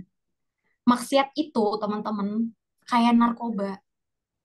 Kalau sekali dicoba terus ngerasa wah enak tapi nggak ada efek apa-apa kok, kayak aman nih nggak ketahuan misalnya, wah enak nih dilakuin, dicoba lagi berikutnya, akhirnya jadi habits, jadi suatu kebiasaan yang tidak bisa ditinggalkan, jadi ketergantungan sama maksiat tersebut. Maka pertama kali adalah tinggalkan dulu kemaksiatannya gitu. Kita harus sadar kita ngelakuin dosa apa ya. Yang kedua, kalau aku pribadi, teman-teman ngerasa nggak sih kalau lagi imannya drop itu nggak bisa langsung dipaksain, aku harus sholat ibadah harus pokoknya harus kenceng zikir baca Quran gitu, nggak bisa langsung dipaksain untuk baca Quran, nggak bisa langsung dipaksain untuk sholat kalau lagi futur, iya nggak, kan lagi futur males buat ibadah ya kan. Jadi solusi yang pertama setelah kita ngingat dosa-dosa kita, yang kedua kita lari ke temen yang bisa ngangkat kita, bisa ngangkat kita on the track lagi. Aku, teman-teman di sini mungkin punya ya circle yang di apa ya, yang bisa ngerasa teman-teman itu kecas kalau sama mereka. Aku pribadi, kalau lagi futur, aku selalu lari ke grup. Kalau misalkan kita nggak bisa datengin orangnya langsung, udah curhat aja di grup gitu. Di grup sama akhwat ya, aku punya teman-teman akhwat yang saling menguatkan. Ya udah, aku curhat di grup itu. Guys, aku lagi futur nih gitu. Ada solusi nggak? Ada nasihat nggak? Ceritain aja kesedihan teman-teman. Kalau perempuan ya, kalau laki-laki mungkin ya udah berkumpul sama orang-orang soli, ikut kajian. Karena orang yang imannya futur itu cuma butuh apa coba? Butuh motivasi. Ketika iman kita turun dan susah istiqomah, sebenarnya cuma butuh disemangatin. Bukan cuma disuruh, makanya kamu sholat, makanya kamu baca Quran, zikirnya diterusin. Gak bisa, gak bisa dipaksain. Maka yang kita lakukan adalah memotivasi orangnya, dikasih motivasi. Atau kalau misalkan kita ternyata, oh teman-teman pada sibuk, ya ke kajian. Nggak bisa ke kajian offline, ada kajian online, ada YouTube, banyak tinggal searching aja Ustadz Adi Hidayat, muncul semua kajiannya. Gitu. Kita cuma butuh motivasi ketika kita futur tuh. Cuma butuh validasi, cenah. Gitu. Nah, ketika sudah nih, sudah dirasa, oh ya, begini-begini, barulah memaksakan diri, jangan langsung ke ibadah-ibadah sunnah. Perbaiki dulu ibadah wajibnya. Sholat wajibnya 5 waktu tepat waktu. Yang laki-laki di masjid, yang perempuan tepat waktu. Itu dipaksain dulu tuh. 5 kali sehari tuh dipaksain dulu benar-benar. Baru setelah bisa stabil sholat wajibnya, kita tambah dikit-dikit. Sholat rawatib, sholat duha, sholat tahajudnya, sholat sunnahnya, tilawahnya, zikir pagi petangnya.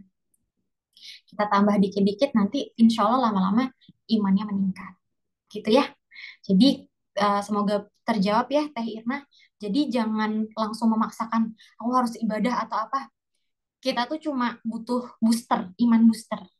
Jadi lari ke teman yang dirasa bisa menarik kita, gitu ya, yang dirasa solih, atau misalnya itu tadi ke kajian, gitu. Sadar dulu ya harus. Oh iya, ketika kita sudah sadar kemaksiatan apa yang kita lakukan, yang pertama kali kita lakukan yaitu sholat taubat atau istighfar ya. Jadi ketika kita ngerasa futur, ada yang salah nggak ya, ada yang salah nggak ya, sholat taubat, istighfar, supaya dikasih ketenangan, supaya lebih mudah juga nanti Allah memberikan keimanan lagi gitu. Dah mungkin itu aja, semoga terjawab.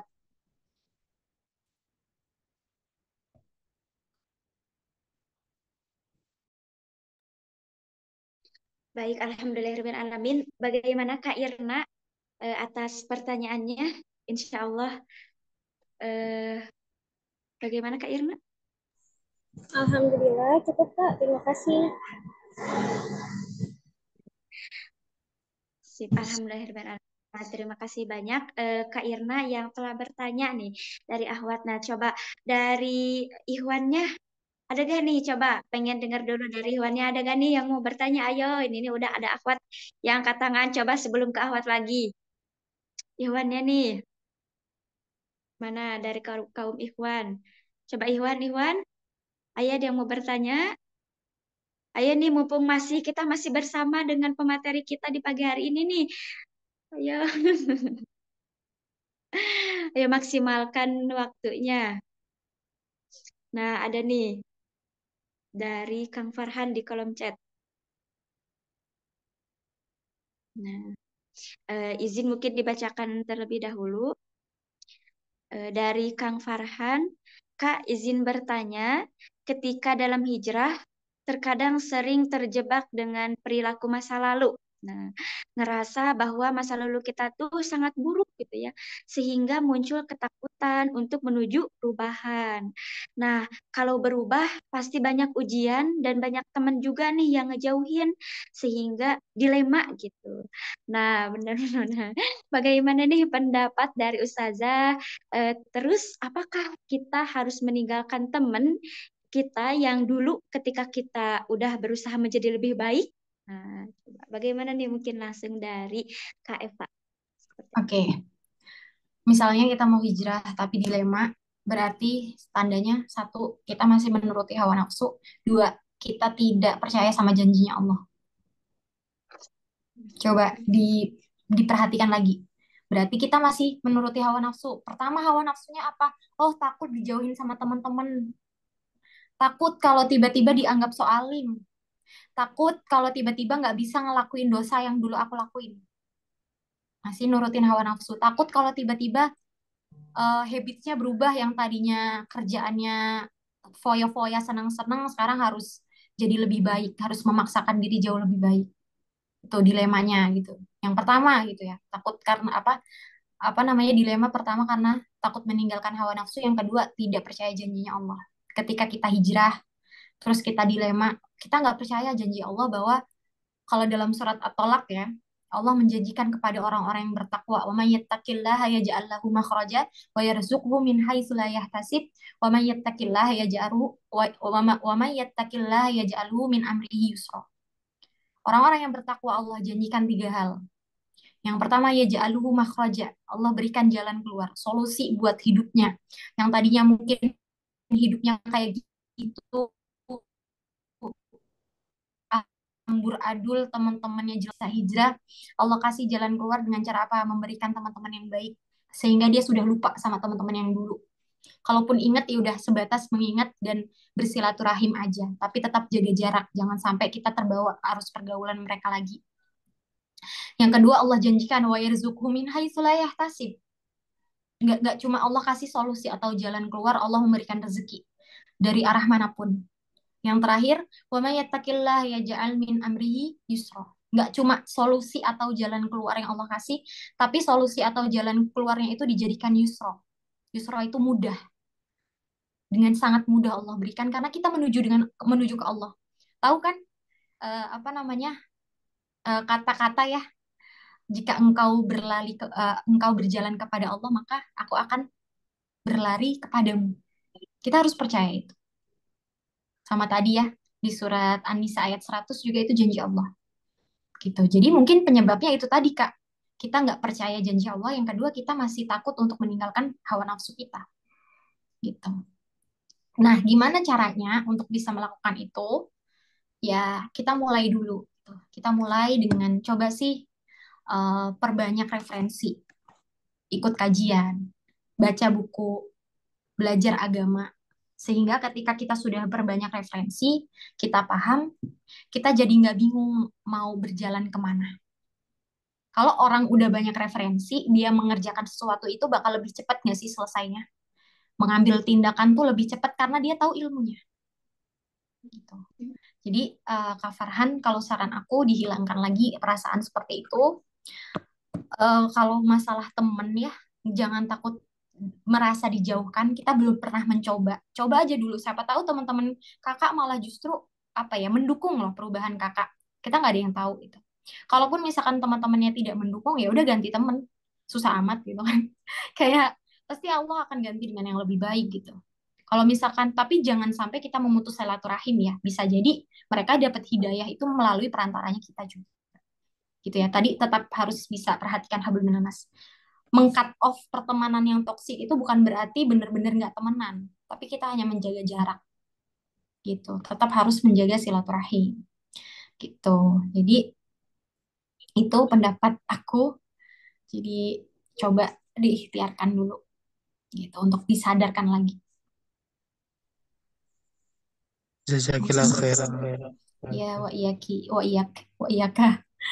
Baik, aku kembalikan lagi ke Teh Resa. Baik, alhamdulillahirrahmanirrahim. Terima kasih juga nih kepada Kang Farhan atas pertanyaannya begitu yang telah disampaikan kepada Kak Eva tadi. Nah, sehingga dari banyak pertanyaan-pertanyaan nih dari teman-teman membuat kita juga semakin paham gitu terhadap pentingnya hijrah ini gitu dalam kehidupan kita. Nah, masih banyak waktu nih sahabat-sahabat, boleh diberikan lagi nih pertanyaan-pertanyaannya gitu yang dari sahabat-sahabat yang ingin disampaikan. Nah, di sini juga ada alhamdulillah dari di kolom chat. Bentar kita lihat. Nah, ada dari Kak Mahadi. Nah, seperti itu. Izin untuk membacakan Kak Eva. Nah, pertanyaannya Ibu Ustazah, katanya, ketika kita berhijrah, kan ada saja peluang dan tantangan ketika menghadapi ujian kehidupan. Nah, apakah lagi dengan saudara kita di Palestina yang sedang berhijrah dari luar Gaza, dari luar Gaza ke Rafah? Bentar. Nah, dari Rafah ke Gaza Utara, dari Gaza Utara ke Gaza Selatan, atau dari Palestina ke negara lainnya di Asia atau Eropa. Nah, bagaimana kontribusi Afterlife Hijrah 1446 kepada saudara-saudara kita di Palestina yang diuji dengan wabah penyakit yang melanda Israel, yaitu West Nile yang menambah penderitaan saudara-saudara kita di Palestina akibat timbunan sampah. Nah, apakah kita harus menyerah begitu saja dengan cara meninggalkan isu-isu Palestina dan meninggalkan masjid sejuta umat di dunia, yakni Masjidil Aqsa tanpa alasan yang jelas? Oke, ini pertanyaannya mungkin lumayan, saya kurang paham ya. Cuma insya Allah saya paham, cuma semoga sesuai ya jawabannya. Jadi gini, apakah kita berhenti berkontribusi sedangkan Palestina itu sudah tidak ada tempat lagi karena kemarin terakhir Rafah sudah dibombardir. Kemudian warga-warga Palestina itu luntang-luntung ya, nggak punya arah, nggak tahu mau kemana. Sedangkan banyak wabah penyakit, mungkin dikarenakan para Israel itu ya, laknatullah. Dan kita, kita tetap punya kontribusi teman-teman. Jangan ngira bahwa cuma sekedar sharing informasi tentang Gaza itu artinya nggak ada kontribusi apa-apa. Kalau semisalnya kita disyariatkan untuk ke sana, pasti bakal ke sana. Tapi kan sekarang kondisinya nggak bisa. Kondisinya akan sangat sulit, gitu kan? Maka semaksimal mungkin kita melakukan ikhtiar-ikhtiar membantu mereka dengan yang kita bisa. Misalkan open donasi, menyuarakan, nge-share berita tentang mereka, berdoa untuk mereka. Karena senjata yang paling ampuh bagi umat Muslim yang orang lain tidak punya, yang umat lain tidak punya adalah doa, teman-teman. Mereka boleh punya senjata yang luar biasa, tapi kalah dengan senjata doa. Terus kok nggak menang-menang Palestina ini gitu? Kapan sih? Ya sabar aja, tunggu janjinya Allah, pasti akan menang. Gitu. Kita jangan cuma nanya kapan menangnya, kita berikhtiar juga. Gitu. Dan kalau misalnya teman-teman merasa bahwa gimana ya nasib saudara-saudara kita di Gaza, di Palestina, yang sudah tidak ada tempat lagi, yang pokoknya Masya Allah sudah sangat luar biasa gitu penderitaannya. Gimana ya nasib mereka? Pernah bayangin nggak sih mereka tuh sabarnya luar biasa. Mental mereka tuh luar biasa banget. Allah ngasih mereka itu keistimewaan itu. Pernah bayangin nggak teman-teman bahwa itu sudah sunatullah. Sehingga kita harus percaya bahwa nanti akan ada kemenangan itu. Sekarang kita berikhtiar sebisa kita, sebisa mungkin yang kita lakukan. Kita mempersiapkan generasi selanjutnya yang bisa membebaskan Al-Aqsa. Kita berharap, berdoa menjadi bagian dari barisan yang memerdekakan Al-Aqsa. Mungkin nggak sekarang, tapi bisa jadi nanti. Kalau kita bisa ambil contoh, Al-Aqsa tuh dulu pernah merdeka sama siapa? Ada yang tahu kisahnya? Al-Aqsa tuh pernah merdeka karena siapa? Siapa coba? Ya, Salahuddin Al-Ayyubi. Teman-teman, sadar nggak Salahuddin Al-Ayyubi itu apakah hanya sekedar satu orang yang bisa membebaskan Al-Aqsa? Apakah cuma Salahuddin Al-Ayyubi doang? Enggak kan? Salahuddin Al-Ayyubi adalah sebuah generasi. Mungkin saat ini generasi kita belum bisa untuk membebaskan Al-Aqsa. Tapi bisa jadi generasi selanjutnya yang sudah kita siapkan. Maka Salahuddin Al-Ayyubi itu sudah disiapkan sama orang tuanya dulu. Sebelum itu ada apa? Nuruddin Zangki yang sudah Allah persiapkan. Dari Nuruddin Zangki sehingga ada Salahuddin Zangki ya. Khotun itu ya, orang tua Salahuddin Al-Ayyubi menikah dengan Nuruddin Zangki.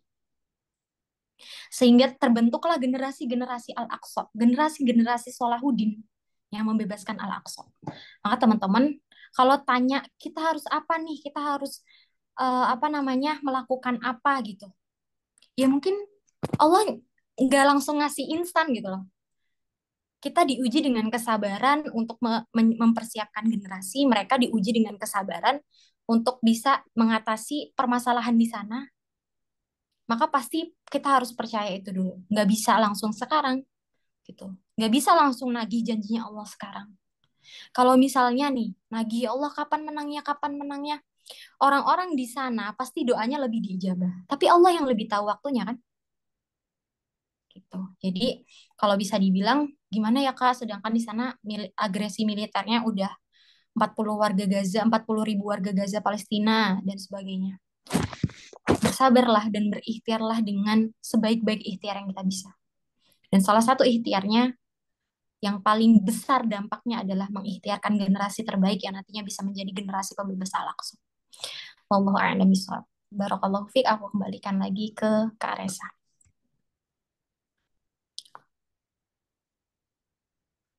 Baik, alhamdulillahirabbil alamin. Terima kasih kepada Kak Eva dan juga tadi Kak Mahadi, bagaimana Kak atas jawaban yang disampaikannya?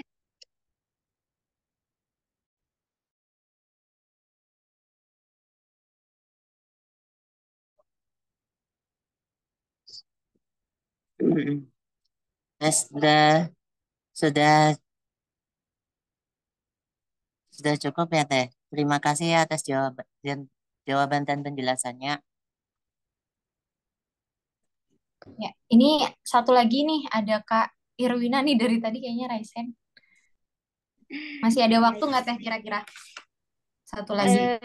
Mohon kita sampai 10.50, Bapak mungkin masih ada 6 menitan lagi. Boleh Kak, Oke. bisa Kak. Boleh coba. Kak Irwina, boleh silakan.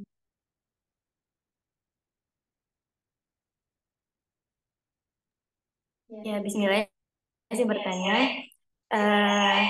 Tadi kan ada disampaikan mengenai tantangan terbesar kita saat hijrah itu kan disampaikan bahwa ada fasenya untuk hablum minallah dan juga ada hablum minanas. Nah, bagaimana menurut Kak Eva kalau kita mengajak teman kita yang masih, kan banyak ya teman kita tuh masih dalam mode pacaran. Nah, itu tuh gimana biar bisa ikut gitu hijrah ke arah yang lebih baik gitu. Oke.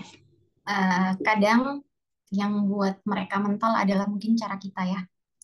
Gitu. Orang yang lagi bermaksiat, lagi senang-senang, lagi dibutakan oleh setan, itu akan mental teman-teman ketika diberikan fakta kebaikan.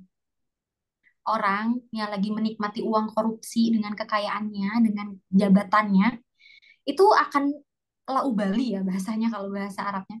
Gak peduli sama komentar-komentar, demo-demo mahasiswa, dengan segala macam cacian yang orang lontarkan ke mereka karena mereka sedang menikmati hidupnya.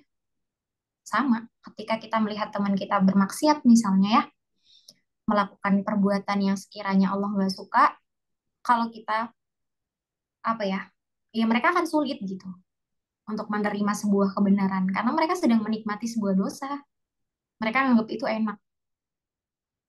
Jadi pertamanya adalah caranya, ini mungkin teman-teman ada yang tahu buku How to Influence People, karyanya siapa ya? Ntar saya lupa. Sambil searching ya. Jadi kita harus punya cara.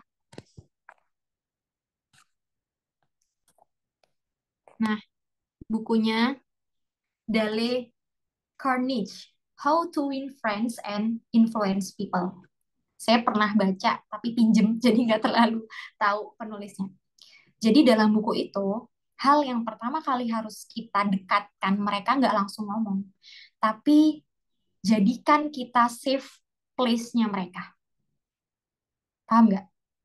Jadi ketika kita mau menginfluence orang, kita harus bisa membuat mereka tuh percaya dulu sama kita. Membuat kita tuh jadi tempat aman mereka buat cerita. Jadi nggak cuma masalah aku doang, tapi kita mendengarkan dia. Kamu gimana? Kamu dekat ya sama dia? Kok bisa sih? Oh, awalnya gini. Ya, nggak apa-apa. Kamu jadi bahan curhatan dia ketika dia pacaran, nggak apa-apa. Gitu.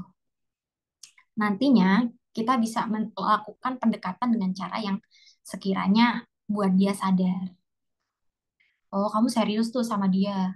Tapi yakin nggak? Nanti sakit hati lagi. Nanti gini, nanti gitu. Udahlah, cari yang serius aja. Atau mau aku cariin gitu. Jadi lebih ke gimana caranya supaya mereka tuh percaya dulu sama kita. Jadikan kita safe place-nya dia dulu. Sehingga kalau kita udah bisa mengambil hatinya, jadi dia bisa jadi renungan dia gitu loh ketika kita ngomong. Gak batu. Orang yang batu itu kadang karena dikasih taunya tuh salah. Ya nggak sih, kalau kita dikasih taunya salah gitu ya. Kita tahu kita tuh salah. Tapi Mbok ya jangan kayak gitu ngasih taunya. Kita jadi sebel. Jadi nggak mau. Maka itu pertama itu. Yang kedua, menasehatilah dengan cara yang ihsan, dengan cara yang baik. Kok yang ihsan sih, yang ahsan gitu ya. Dengan cara yang baik, dengan tidak menjudge, dengan tidak memberikan kata-kata, kamu tahu nggak sih kamu tuh kayak gitu dosa, tahu dosa masuk neraka, gitu. Nggak gitu ya. Jadi dengan kata-kata yang baik, pastikan kata-katanya itu bisa nge-reminder dia, kamu beneran apa mau lanjut pacaran sama dia. Tapi kalau misalkan ternyata dia cuma main-main aja gimana? Terus misalkan, dia kan rumahnya jauh dari kamu. Nanti ternyata dia tidak direstui gimana? Ya gitu kan. Atau hal-hal yang buat dia kayak, oh iya ya, oh iya gitu. Kita bisa melakukan pendekatan itu. Kalau ternyata masih sulit, ya udah, tidak bisa dengan lisan, tidak bisa dengan tangan, ya dengan doa. Gitu. Ya. Mencegah dengan tangan contohnya apa? Ketika misalnya, aku mau ketemuan dulu ya sama pacar aku. Misalnya nih, terus kamu kayak, eh ada kajian nih, ayo ikut gitu. Atau pokoknya mencegah perbuatan dia yang tadinya mau maksiat, akhirnya kita coba tarik gitu. Kita coba berikan distraksi. Paham ya? Kasih distraksi. Atau kita sering-sering ajak dia nongkrong biar dia nggak terlalu banyak waktu luang. Karena orang yang bermaksiat itu awalnya karena dia punya waktu luang sehingga melakukan kemaksiatan. Gitu. Jangan sampai dia punya waktu luang yang buat dia akhirnya ya bermaksiat gitu. Yang terakhir ya didoakan. Gitu ya Kak Irwina, semoga terjawab. Aku kembalikan lagi ke Teh Resa. Baik, alhamdulillahirrahmanirrahim. Terima kasih banyak kepada Kak Irwina yang juga telah bertanya. Nah, baik sahabat-sahabat sekalian, alhamdulillah karena waktu pas sekali telah menunjukkan pukul 10.50 ya. Masya Allah, alhamdulillah sekali. Terima kasih banyak kepada Kak Eva Elnova. Dari segi diskusi juga, alhamdulillah hidup ya seperti itu. Kak Eva juga memberikan pemaparan dengan poin-poin yang dijelaskan juga begitu sangat jelas sekali gitu untuk kita semua gitu. Nah, mungkin sahabat-sahabat sekalian sebelum kita tutup ya, kita ada sesi foto bersama terlebih dahulu seperti itu. Nah, jadi kita abadikan gitu ya momen ini. Nah, mudah-mudahan dengan mengabadikan momen ini nanti ini juga selain pertemuan di ruang Zoom seperti ini nanti kita bisa bertemu langsung gitu secara offline-nya gitu. Hadir bersama dengan Kak Eva ini gitu. Nah, mungkin kepada host dipersilakan untuk mengambil foto seperti itu. Ya, sebelum foto bersama, silahkan on cam terlebih dahulu.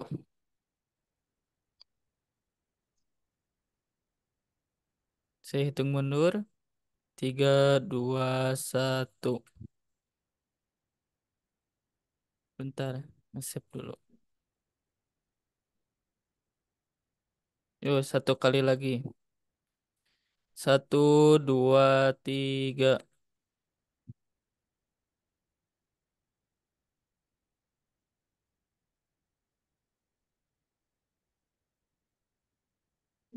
Satu kali lagi lah. Biar ganjil 3 kali. Yuk, 1, 2, 3.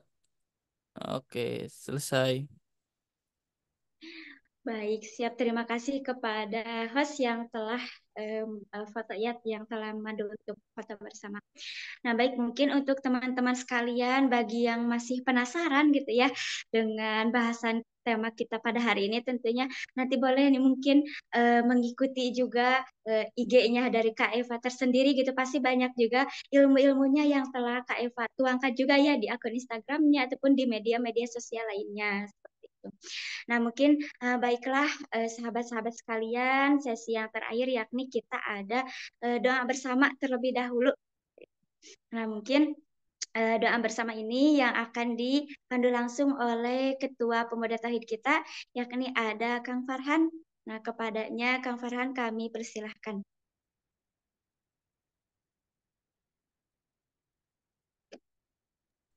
Baik, soalnya jelas. Jelas, Kang, alhamdulillah.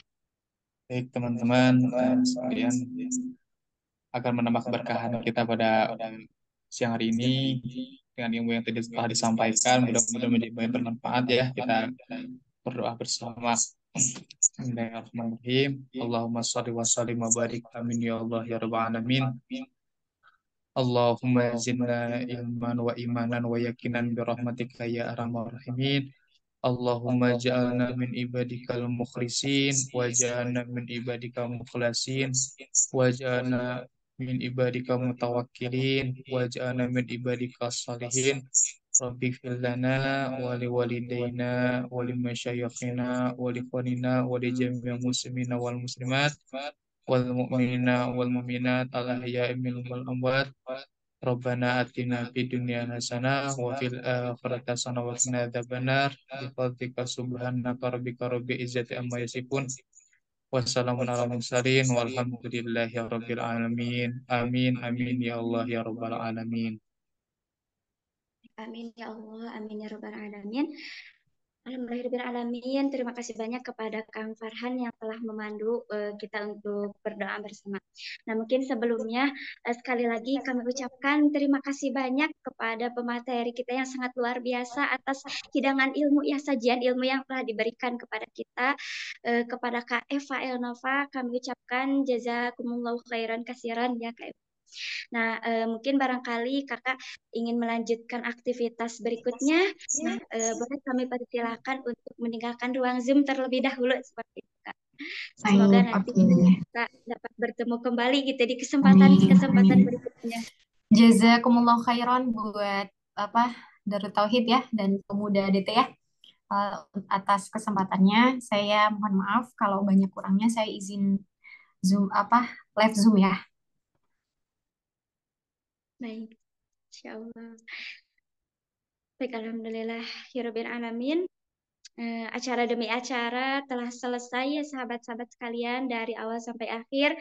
Terima kasih banyak kepada rekan-rekan yang dari awal mungkin sampai sekarang mengikuti kegiatan webinar ini. Semoga kegiatan webinar ini menjadi jalan kebermanfaatan dan wasilah kebaikan selalu ya untuk kita semua. Nah, terakhir diingatkan kembali kepada sahabat-sahabat mungkin untuk membuat insight menarik dari webinar kita kali ini seperti itu. Nanti diupload di IG-nya masing-masing dan juga jangan lupa untuk mention IG kami @pemuda tauhid ataupun langsung dari pemateri kita yang barusan. Nah, mungkin di akhir kami mengingatkan juga kepada sahabat-sahabat sekalian yang barangkali ingin berinfak dan lain sebagainya untuk keberlangsungan acara webinar ini sangat diperbolehkan sekali gitu. Nah, kami pun nanti insya Allah akan menyebarkan QR infak itunya di grup nanti insya Allah ada panitia yang akan men-share. Nah, sekali lagi saya Resa Destiana dan juga panitia yang bertugas pada hari ini mengucapkan jazakumullahu khairan kasiran kepada teman-teman semuanya. Semoga kita dapat bertemu kembali di webinar yang akan datang. Baik, saya cukupkan. Mohon maaf atas segala hilaf dan salah. Wassalamualaikum warahmatullahi wabarakatuh. Waalaikumsalam warahmatullahi wabarakatuh. Makasih Teresa. Alhamdulillah, boleh dipersilakan rekan-rekan untuk meninggalkan ruang Zoom. Terima kasih.